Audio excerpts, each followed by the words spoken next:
नमस्कार. मी विनय भामरे भोसले, तहसीलदार पनवेल. पनवेल तालुक्यातील सर्व जनतेला आवाहनित करते की माननीय महसूल मंत्री चंद्रशेखर बावनकुळे सर यांच्या संकल्पनेतून महाराष्ट्र शासन महसूल व वन विभाग यांनी 18 फेब्रुवारी 2026 रोजी छत्रपती शिवाजी महाराज महाराजस्व समाधान शिबिर अभियान टप्पा 1 याबाबत शासन निर्णय पारित केलेला आहे. सदर शासन निर्णयानुसार सर्व मंडळ स्थळावर महसूल विभागाशी संबंधित सेवा तळागाळातील लोकांपर्यंत पोहोचवण्यासाठी व सदर सेवांचा लाभ सामान्य जनतेला मिळवून देण्यासाठी शिबिर आयोजित करण्याचे नियोजित आहे. माननीय विभागीय आयुक्त कोकण, माननीय जिल्हाधिकारी सर रायगड, माननीय उपविभागीय अधिकारी पनवेल यांच्या मार्गदर्शनाखाली पनवेल तहसील कार्यालयातील 5 मंडळाच्या ठिकाणी शिबिरांचे आयोजन केलेले आहे. सदर शिबिरांच्या अनुषंगाने 18 फेब्रुवारी ते 5 मार्च या कालावधीत पूर्वतयारी पूर्ण झालेली असून त्यानुसार आपण तालुक्यातील सर्व शाळांमध्ये विविध दाखलेबाबत विद्यार्थ्यांकडून अर्ज भरून घेतलेले आहे. त्याचप्रमाणे आपण चावडीच्या ठिकाणी जाऊन वेगवेगळ्या बैठका घेऊन सामान्य जनतेमध्ये जनजागृती केलेली आहे.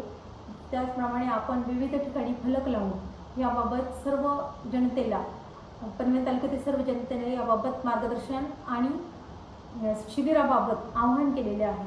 पनवेल तालुक्यातील विविध शिबिरांचे वेळापत्रक पुढीलप्रमाणे: शनिवार दिनांक 7 मार्च रोजी तळोजी मंडळ, शनिवार दिनांक 14 मार्च रोजी कळंबोली मंडळ, शुक्रवार दिनांक 10 एप्रिल रोजी ओळे मंडळ, शुक्रवार दिनांक 17 एप्रिल पळसणे मंडळ आणि शुक्रवार दिनांक 8 मे रोजी पनवेल मंडळामध्ये आपण शिबिरांचं आयोजन केलेलं आहे. सदर शिबिरात आपण महसूल विभागाशी अंतर्गत विविध सेवांचा लाभ उपलब्ध करून देणार आहे.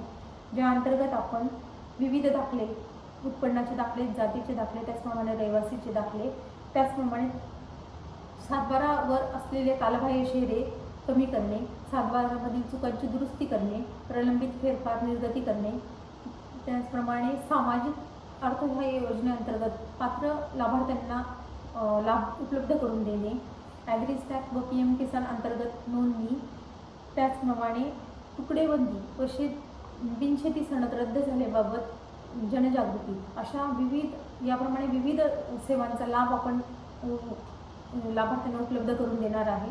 पनवेल तालुक्यातील सर्व जनतेला मी विनंती करते की या सदर सेवांचा लाभ आपण मोठ्या संख्येने उपस्थित राहून या सेवांचा लाभ घ्यावा ही विनंती. नमस्कार.